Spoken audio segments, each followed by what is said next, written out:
naitwa Emmanuel Mbaule. Mimi ni mdau wa Dodoma, lakini still ni kijana ambaye nipo Dodoma. To be honest, kitu cha kwanza kabisa, yani bila kujua kwamba mtu anaishi maisha ya aina gani, kutoa uhai wa mtu sio sawa katika maisha ya binadamu tu, katika maisha ya kawaida.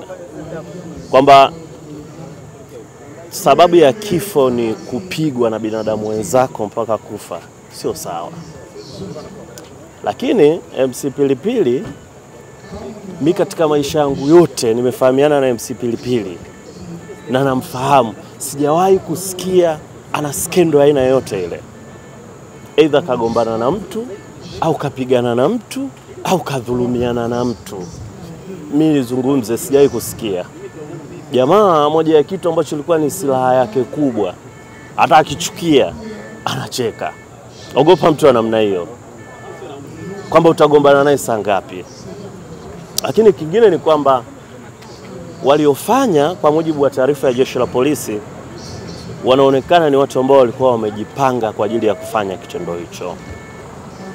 MC Pilipili, kinachotuumiza zaidi ni ile tunaita cause of death, kwa maana ile sababu yake ya kifo.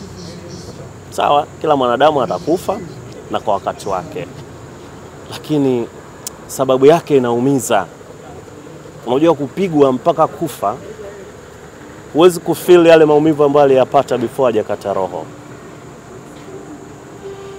Ni kitu ambacho sio sawa katika maisha ya binadamu, kwa sababu angekuwa na historia, hata ukienda ndani ya jeshi la polisi au kwenye vyombo vya ulinzi na usalama, kwamba jamani, huyu mtu aliwahi kuwa na hatia yoyote ile kwenye maisha yake, kagombana na mtu au kadhulumu mtu, hatujai kusikia kitu cha namna hiyo.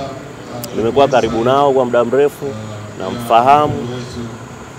Kila mtu alistuka kusikia kwamba jamaa ameaga dunia, alafu kija kuangalia cause of death ni kupigwa mpaka kufa. Ni kijana ambaye alikuwa anatafuta. Unajua, kwenye maisha kuna umri ukifika ni lazima utafute kwa kasi sana, kwa sababu kuna umri ukifika pesa sio yako tena. Unatafuta kwa ajili ya familia yako, unatafuta kwa ajili ya watoto wako. Ndio maana kuna wakati wanaume hata tunajinyima, hata nguo unaweza usinunue, lakini unahangaika familia yako ipate nafasi ya kuishi kwenye maisha bora. So wengine tumetokea kwenye maisha ya shida sana, lakini hatutaki watoto wetu waishi kwenye maisha tuliopitia sisi. That's why tunapambana kuhakikisha kwamba watoto wetu wasipite kule ambako sisi tumepita. Na ndio MC Pilipili alichokuwa akipambana ni kwa ajili ya familia na watoto wake waishi kwenye maisha bora. Leo unasikia kuna binadamu amekatisha uhai wake kwa maksudi, eti kwa kumpiga. Guys, very bad. Very bad. Lakini tunaliachia jeshi la polisi, kwa sababu jeshi la polisi naamini lina weledi, lina uwezo na lina nia ya kuhakikisha kwamba linawatia mbaroni wale wote waliohusika kusababisha kifo cha MC Pilipili. Umati unaouona sio umati ambao yawezekana umekuja kwa sababu tu yani hewani. Umati unaouona ni sababu ya maisha aliyokuwa akiishi na watu. Haya ni majibu tosha kwamba mtu huyu alikuwa akiishi kwenye maisha bora na watu. Alikuwa anajua kuishi na watu. Yule jamaa yani alikuwa muda wote ni mtu wa kucheka, muda wote mtu wa story. Alikuwa anaongea sana, lakini kule kuongea sana ilikuwa ni faida kwa watu wengine. Unaelewa? Lakini jamaa